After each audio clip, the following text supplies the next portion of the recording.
Trent Dawson ruled the school until he messed with the wrong girl. What happened next? No one saw it coming. It started with a look. Not the kind that passes unnoticed, but the kind that lingers. The kind that makes you feel like you don't belong. 16-year-old Jasmine Whitfield had been in Summit Ridge, Idaho for exactly 3 weeks, and she could already tell she was an outsider. She wasn't surprised. She and her father had moved around a lot because of his job, and she had long learned that some towns welcomed new faces, while others made sure you knew you weren't one of them. Summit Ridge High was the latter. Jasmine walked through the hallways, her backpack slung over one shoulder, avoiding the stairs. Her dad had warned her about kids like Trent Dawson, the ones who thought they owned the school, the town, and everyone in it. She had hoped, just maybe, she'd go unnoticed. That hope lasted 2 days. On the 3rd day, Trent made it clear she was his new target. It started with whispers when she passed by, then his friends would laugh, just loud enough for her to hear. After that came the jokes, mocking her hair, her voice, the way she walked. She ignored it. She had learned that was the safest thing to do. But Trent didn't like being ignored. One afternoon, Jasmine sat in English class, scribbling notes as Mr. Holloway, the teacher, droned on about The Great Gatsby. A sharp whisper cut through the room. "Hey, new girl." She didn't look up. "I'm talking to you, Whitfield." Still, she kept her eyes on her notebook, tightening her grip on her pen. Trent smirked, leaning back in his chair. "I just think it's funny. You know how some people show up where they're not wanted?" A few snickers. Jasmine forced herself to keep writing. "But hey," Trent continued, voice dripping with fake sympathy, "maybe you're just lost. I mean, a school like this, with people like us, must feel kind of different, huh?" Jasmine's chest tightened, but she said nothing. She had promised herself she wouldn't let people like him get to her, but Trent wasn't done. He leaned closer. "Hey, Whitfield, you hear me? Or is it hard to hear over all that?" "Trent," Mr. Holloway's voice cut in, sharp and impatient. "Do you have something to share with the class?" Trent leaned back, hands up in mock surrender. "No, sir, just welcoming the new student." Mr. Holloway gave him a warning look, then turned back to the board. Trent shot Jasmine one last smirk before settling in his seat. She let out a quiet breath. Maybe that was it. Maybe he'd get bored. Maybe... A folded-up piece of paper landed on her desk. Her fingers hesitated before opening it. "Go back to where you came from." Jasmine's stomach dropped. She didn't react. She wouldn't give him the satisfaction. She folded the paper and tucked it into her backpack, keeping her face blank as the lesson continued. But things were only getting started. Because Trent Dawson didn't know who her father was. And soon, he was going to find out. But before that, things were about to get a whole lot worse. Jasmine had learned to endure things like this. She'd lived in enough towns, walked through enough hallways, sat in enough classrooms to know. People like Trent always existed. But the thing about bullies, if you don't react, they just push harder. It was a Friday, and the cafeteria was loud. Trays clattering, voices bouncing off the walls, the sharp scent of pizza and stale fries lingering in the air. Jasmine sat alone at a corner table, earbuds in, pretending she couldn't hear the whispers around her. Then, she felt it. That presence. She looked up. Trent stood a few feet away, his hands stuffed in his Letterman jacket, his trademark smirk plastered across his face. Behind him, his friends, Liam, Kyle, and Chase, stood watching, waiting. She had seen this before. Trent tilted his head. "You always eat alone?" Jasmine didn't answer. "You should really try to make some friends." He looked at her untouched tray, then at his friends. "Or maybe people just don't want to sit with you." Kyle snickered. Liam leaned in. "I think she likes being a loner." Trent took a step closer. "Or maybe she just doesn't belong here." Jasmine's fingers curled under the table. She didn't say anything, didn't move. Trent didn't like that. In one quick motion, he grabbed her tray and flipped it. The loud clatter of the plastic tray hitting the floor sent the whole cafeteria into silence. Food splattered across the tile, mashed potatoes smeared across her sneakers, milk spreading in a white pool. Gasps, stifled laughter. Jasmine's hands clenched into fists. Trent's smirk widened. Oops. Jasmine stared at the mess, heat creeping up her neck. She felt everyone's eyes on her, waiting. Would she cry? Would she lash out? Would she? She pushed her chair back, slowly, calmly. She reached for a napkin, wiped her hands, and stood up. She wasn't going to give him what he wanted, but Trent wasn't done. As she turned to leave, he moved in front of her, blocking her path. "Hey, where are you going? We're just getting to know each other." Jasmine took a slow breath. "Move." The cafeteria held its breath. Trent's smirk flickered, just for a second. "What was that?" he asked, voice laced with amusement. She met his eyes. "I said move." His friends laughed. "Whoa," Liam chuckled. "She's got a mouth." Trent stepped closer, closing the space between them. "Or what?" Jasmine swallowed. She could feel her pulse in her ears. Her fingers twitched at her sides. And then, "What the hell is going on here?" A sharp voice cut through the cafeteria. Ms. Reyes, the assistant principal, strode toward them, her heels clicking against the tile. Her eyes darted between Jasmine and Trent, then down at the spilled food. Trent's smirk was gone. He took a step back, putting on an innocent face. "Nothing, Ms. Reyes. Just a little accident." Ms. Reyes didn't look convinced. Her gaze flicked to Jasmine. "Is that true?" Jasmine hesitated. If she told the truth, nothing would change. Kids like Trent never got in trouble. She had seen this play out before. She glanced around. No one spoke up. No one defended her. She swallowed back the lump in her throat. "Yeah," she muttered. "It was an accident." Trent smiled. Miss Reyes exhaled. "All right, get this cleaned up." And just like that, it was over as Trent's friends snickered as they walked away, bumping shoulders. "See you Monday, Whitfield," Trent called over his shoulder. Jasmine stood there, staring at the mess on the floor. She thought about her dad, about how he always told her to stand up for herself. But what was the point when no one listened? She grabbed her backpack and walked out of the cafeteria. But this time, she wasn't just going to let it slide. The house was quiet when Jasmine got home. Too quiet. She dropped her backpack by the front door and slipped off her shoes, still speckled with mashed potatoes from lunch. She didn't even want to look at them. "Jasmine, that you?" Her father's voice came from the kitchen. Elliot Whitfield wasn't the kind of man who missed details. As the newly appointed police chief of Summit Ridge, he had spent years reading people, picking up on things most wouldn't notice. Jasmine hesitated before answering. "Yeah, it's me." She walked into the kitchen, where he was leaning against the counter, still in his uniform, a fresh cup of coffee in hand. His short-cropped hair was graying at the temples, his sharp brown eyes scanning her face before she could even sit down. "You okay?" he asked. She forced a shrug. "Yeah." Chief Whitfield took a slow sip of his coffee, still watching her. "How was school?" Jasmine slid into a chair at the table, running her fingers along a scratch in the wood. "Fine." A pause. Then he set his coffee down. "Try again." She exhaled. She should have known. She could never hide things from him. But part of her didn't even want to talk about it. What was the point? Nothing would change. Elliot folded his arms. "Jasmine." She stared at the table, her voice quieter than she wanted it to be. "Some kid dumped my lunch on me today."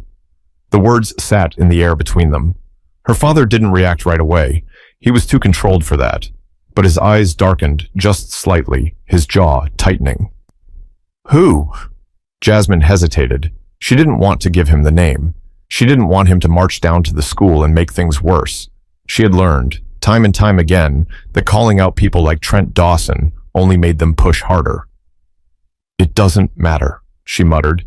Her father's voice was quiet but firm. "It does." She sighed, rubbing her hands together. "Trent Dawson." Something flickered in his expression. Recognition. Jasmine furrowed her brow. "You know him?" Her father was silent for a moment. Then he exhaled through his nose. "I know his family." Jasmine scoffed. "Of course you do." Elliot's fingers drummed against the counter. "And the school? What did they do?" She hesitated before answering. "Nothing." That did it. His eyes sharpened. "Nothing?" She shook her head. Ms. Reyes showed up, asked if it was an accident. I said yes. Elliot frowned. "Why?" Jasmine met his gaze, frustration bubbling up. "Because if I said the truth, nothing would have happened. You think they'd actually punish Trent Dawson? His dad's probably on the school board or something." Her father leaned forward, arms still crossed. And what message does that send? She blinked. What? When someone does something wrong, he said, his voice steady, and we let it slide, what message does that send? To them? To you? Jasmine didn't have an answer. He sighed, shaking his head. Jasmine, I get it. You don't want to make a scene. But letting things like this go? That's how people like him keep getting away with it. She clenched her jaw, looking away. I don't want to make it worse. Elliot was quiet for a long time. Then he walked over, resting a hand on her shoulder. You don't have to fight this alone. Jasmine swallowed the lump in her throat. She wanted to believe him, but she wasn't sure things could change. What she didn't know was that her father wasn't just going to let this slide. And tomorrow, Trent Dawson was going to learn exactly who he had messed with. Monday morning felt different. Jasmine could tell the second she stepped out of her dad's car. There was a shift in the air, a ripple of whispers in the hallways. People were looking at her, not with the usual sneers or smirks, but with something else. Curiosity, unease. Something had changed. She barely made it to her locker before she got her answer. Dude, the police chief is here. Jasmine's stomach dropped. She turned toward the main office, and sure enough, there he was. Chief Elliot Whitfield, standing tall in his uniform, his police badge gleaming under the fluorescent lights. His presence commanded attention, even from the teachers. Jasmine's pulse quickened. Oh my God, she muttered under her breath. Before she could even process what was happening, the office door swung open. Chief Whitfield, I really don't see why this had to be taken so far. Jasmine froze. The voice belonged to Principal Warren, a middle-aged man with a thinning hairline and a forced smile. Behind him stood Ms. Reyes and Trent Dawson's parents. Jasmine's breath hitched. Darren and Lauren Dawson looked exactly how she expected. Darren, a tall, broad-shouldered man in an expensive suit, had the look of someone who wasn't used to being questioned. Lauren, dressed in a beige cashmere sweater, clutched her designer purse like it was a shield. And then there was Trent. He stood beside them, his usual smirk replaced with something new. Confusion. Like he didn't quite understand how things had gotten to this point. Chief Whitfield didn't look at him. His gaze was locked on Principal Warren. I took it this far, Elliot said, his voice calm but firm, because my daughter was publicly humiliated in your cafeteria, and your staff let it happen. Ms. Reyes cleared her throat. With all due respect, Chief, No, Elliot cut her off. No excuses. You saw what happened, and you let her take the blame for it. Darren Dawson let out a short laugh, shaking his head. Chief, come on. They're kids. It was just a misunderstanding. Elliot finally turned to him. A misunderstanding? His voice didn't rise, but somehow it felt sharper, more dangerous. Your son targeted my daughter, bullied her, humiliated her in front of the entire school. Lauren gave an exasperated sigh. Chief Whitfield, do you know how many times we get calls from the school over silly little things like this? Boys will be boys. Jasmine clenched her fists. Elliot didn't even blink. That's the problem, he said. People like you raise boys like him, and then you wonder why they grow up thinking they can get away with anything. Trent shifted uncomfortably. For the first time, he looked small. Principal Warren forced another smile. Let's not escalate this. Maybe we can come to an agreement. No. Elliot's voice was steel. There's no agreement. There's accountability. A tense silence filled the office. Jasmine swallowed. She had never seen her father like this, not as just her dad, but as Chief Whitfield. Lauren glanced at her son, then sighed dramatically. Trent, apologize. Trent's jaw clenched. Mom, now! Trent let out a slow breath, turning to Jasmine. His usual arrogance was gone, replaced with something else. Humiliation. Sorry, he muttered. Elliot raised an eyebrow. Louder. Trent's ears burned red. He grit his teeth. I'm sorry, he said, barely looking at her. Jasmine knew it wasn't genuine. She knew it didn't mean anything. But for once, he wasn't the one in control. Elliot turned back to Principal Warren. This isn't over, he said. I want a full report filed. And if this school has any history of letting things like this slide, trust me, I'll find it. Darren Dawson's face hardened. You don't want to make an enemy out of the wrong people, Chief. Elliot turned to him, eyes steady. Neither do you. And with that, he walked out. But this was only the beginning. By lunch, the whole school was talking about what had happened in the office. Whispers followed Jasmine down the hallways. Some kids avoided looking at her, others stared. A few even gave her something she hadn't expected, nods of quiet approval. Trent, on the other hand, wasn't taking it well. She saw it in the way he stormed into the cafeteria, jaw tight, hands clenched into fists. His usual confidence had been replaced with something uglier: anger, humiliation, frustration. Jasmine knew guys like him. They didn't like feeling powerless. And Trent Dawson wasn't about to let himself look weak in front of everyone. So when she walked past him to grab a tray, he muttered just loud enough for her to hear, "Guess Daddy had to fight your battles for you, huh?" Jasmine froze. The cafeteria noise faded into the background. She turned slowly, meeting his glare. "What did you just say?" Trent took a step closer, a mocking sneer curling at his lips. "You heard me." His voice was low, sharp. "You think this makes you special? That people actually care about you? The second your dad gets transferred or fired or whatever, you're back to being nothing." Jasmine's pulse pounded, but this time, she wasn't just going to walk away. She squared her shoulders, lifted her chin. "You're mad," she said simply. Trent blinked, caught off guard. "What?" She tilted her head. "You thought you'd get away with it, huh? Just like always. But for once, someone actually put you in your place." His sneer faltered. Jasmine took a step forward, closing the space between them. "That's why you're mad," she continued, "because you know that no matter what you say, no matter how much you try to act tough, everyone saw what happened today." She leaned in just slightly. "And now? They don't respect you. They pity you." Trent's face turned red. "Shut up," she smiled. "Make me." For the first time, he was the one backing down. He clenched his jaw, fists shaking at his sides, but he didn't say another word. Instead, he turned and stormed out of the cafeteria, pushing past his friends. Jasmine exhaled, the adrenaline still pumping through her veins. She could feel the eyes on her. But for the first time since she moved here, she didn't feel small. She didn't feel like the outsider. She felt seen. And as she picked up her tray and walked to her table, she realized something else. Trent Dawson might have thought he ruled this school, but that was over now, and he knew it. By the end of the day, it was clear. Things had changed. Jasmine felt it in the way people looked at her. Not with pity, not with judgment, but with something else. Respect. Some students still whispered, still stared, but they weren't laughing anymore. The ones who had once snickered at Trent's jokes now acted like they didn't even know him. And Trent? He kept his head down. Jasmine didn't need an apology. She didn't need him to admit he was wrong, because the truth was, he had already lost. The moment her father walked into that office, the moment the school had been forced to confront the truth, Trent's power had been taken from him. And without that, he was just another kid. At the end of the day, Jasmine climbed into her dad's car, shutting the door behind her. Elliot glanced at her. "How was school?" She hesitated. Then for the first time in weeks, she smiled. "Not bad." Her father smirked, pulling out of the parking lot. "See, I told you. People like Trent, they only have power if you give it to them." Jasmine exhaled, looking out the window. "Yeah, I get that now."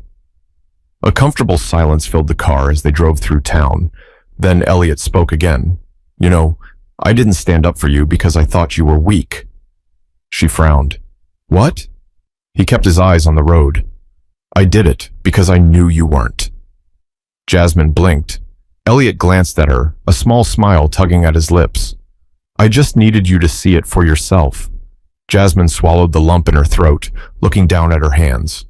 For so long, she had felt powerless, like the only way to survive was to shrink, to disappear. But today, she realized something important. Standing up for yourself isn't just about fighting back. It's about knowing your worth. And once you know that, no one can take it away from you. How many times do people like Trent get away with things because no one speaks up? Because people assume it won't change anything? Bullies thrive in silence. They count on it. But the second you take away their control, the second you refuse to be afraid, they lose their power. So don't let anyone tell you who you are. Don't let them define your worth. Because the moment you decide to stand tall, they can't push you down, and they never will.